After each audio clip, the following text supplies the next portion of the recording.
O capítulo de hoje se desenrola na cidade de Éfeso. E o que é relatado aqui nos mostra que quando o evangelho realmente entra em uma cidade, ele mexe com a economia, com a cultura e até com os costumes. Vem comigo.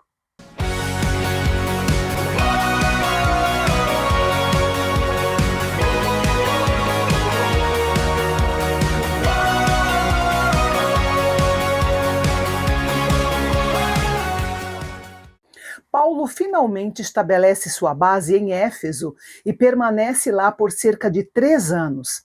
Éfeso não era uma cidade qualquer, era a Nova York do mundo antigo, famosa por sua riqueza e principalmente por sua conexão com o ocultismo. O capítulo começa com Paulo encontrando alguns discípulos que ainda viviam no tempo de João Batista. Eles criam em Deus, mas nem sabiam que o Espírito Santo já havia sido dado. Paulo então explica que o ministério de João era apenas um preparo para aquele que viria, Jesus. Ao compreenderem a plenitude do Evangelho, eles são batizados em nome do Senhor Jesus e o Espírito Santo vem sobre eles e eles começam a falar em línguas e profetizar. Como era seu costume, Paulo começou seu trabalho em Éfeso pregando na sinagoga. Durante 3 meses, ele debate com os judeus. Porém, diante da resistência e das ofensas de alguns, Paulo toma uma decisão estratégica. Retira-se da sinagoga e passa a ensinar diariamente na escola de Tirano. Esse trabalho durou 2 anos. No mundo grego, as atividades comerciais paravam durante as horas mais quentes do dia, geralmente entre 11 e 16 horas, um tipo de siesta, em que a cidade parava. Muitos historiadores acreditam que Paulo trabalhava como fabricante de tendas pela manhã e aproveitava esse horário para ensinar. Isso sugere algo poderoso. Enquanto muitos descansavam, Paulo investia em formar discípulos. E mais impressionante ainda é que havia gente com fome espiritual suficiente para aprender nesse horário. O resultado é tão impressionante que o texto diz que todos os que habitavam na Ásia ouviram a palavra do Senhor. Paulo não precisou viajar por toda a Ásia para que o evangelho se espalhasse. Como Éfeso era um centro comercial obrigatório, as pessoas que vinham de outras cidades para fazer negócios acabavam ouvindo Paulo na escola de Tirano e levavam a mensagem de volta para as suas aldeias e as suas cidades. A lição aqui é clara. O evangelho avança quando ocupamos os espaços da cidade com ensino contínuo. A constância na proclamação e ensino sobre o evangelho podem alcançar uma região inteira. Deus realizava prodígios tão incomuns pelas mãos de Paulo que até lenços e aventais usados por ele, ao serem tocados pelos enfermos, serviam de canal para curas e expulsão de espíritos malignos. Esses lenços eram panos que Paulo usava na testa para secar suor enquanto trabalhava, e os aventais eram os que ele utilizava no ofício de fabricante de tendas. O fato de Deus usar esses objetos comuns destaca que o poder não estava no tecido, mas na autoridade apostólica concedida por Deus em um ambiente saturado de feitiçaria. Ao observar em Paulo os 7 filhos de um sacerdote judeu chamado Seva, que eram exorcistas ambulantes, tentam imitar Paulo, pegando emprestado o nome de Jesus para realizar um exorcismo. Mas o espírito maligno diz que conhece Jesus e Paulo, mas não conhece eles, e avança sobre os 7 e passa a agredi-los de maneira que são obrigados a fugir, nus e feridos. Note que a autoridade espiritual não se imita nem se herda, ela vem de um relacionamento real com Jesus. Após o incidente com os filhos de Seva, o temor toma conta de toda a cidade. E uma informação importante aqui é que Éfeso era mundialmente conhecida pelas fórmulas mágicas escritas em pergaminhos usados como amuletos de sorte e proteção. E com o incidente com os filhos de Seva, muitas pessoas que praticavam ocultismo trouxeram seus livros de magia e os queimaram em praça pública.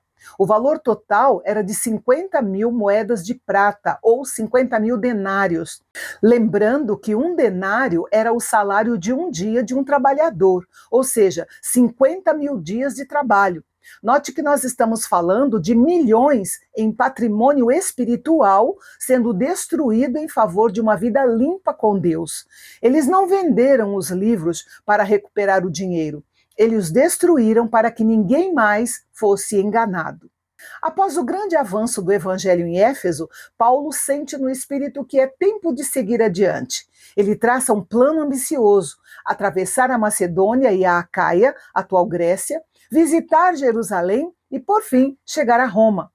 Paulo não se movia por conveniência, mas por uma convicção espiritual profunda de que sua missão deveria alcançar o coração do Império Romano. Para preparar o caminho, ele envia antecipadamente 2 dos seus auxiliares, Timóteo e Erasto, para a Macedônia, enquanto ele permanecia por mais algum tempo na província da Ásia, finalizando seus trabalhos. Nos versículos 23 a 41, temos uma questão envolvendo a deusa Diana, ou Ártemis. Embora sejam nomes diferentes para a mesma divindade no mundo greco-romano, é importante esclarecer que Diana é o nome latino usado pelos romanos e depois usado nas traduções bíblicas influenciadas pela Vulgata Latina.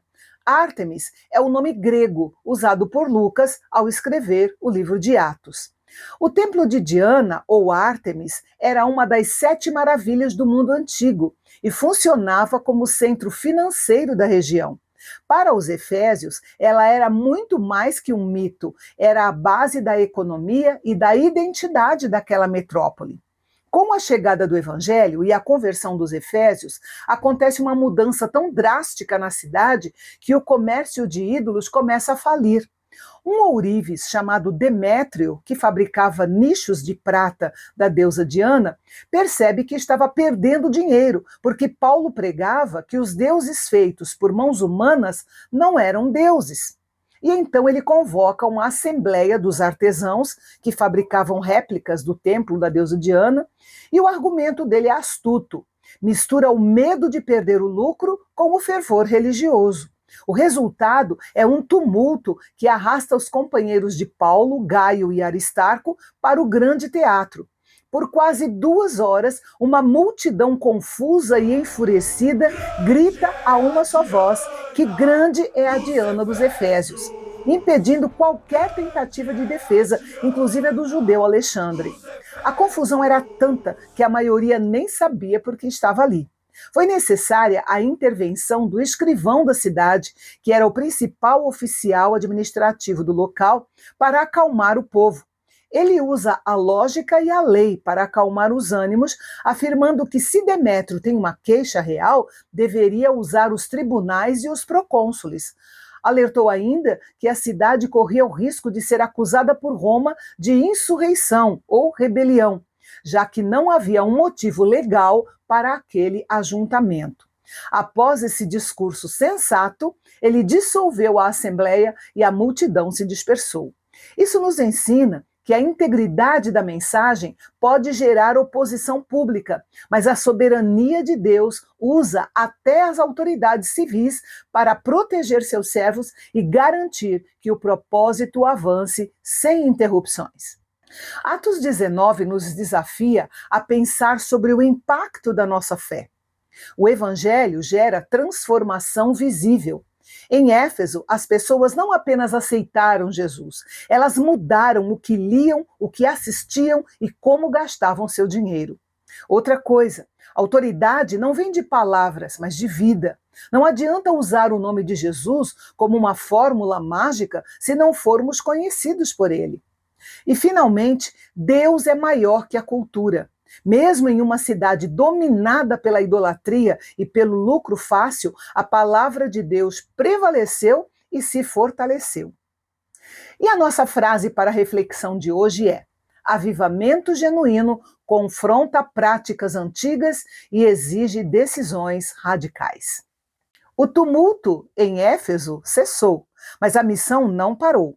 No capítulo 20, Paulo inicia uma despedida emocionante e um moço cai da janela durante uma pregação que durou a noite inteira. O que acontece a seguir vai mudar sua forma de entender o cuidado pastoral. Eu espero você para Atos 20, amanhã, aqui no Canal Bendito, o nosso canal de Fala Fácil. Até lá!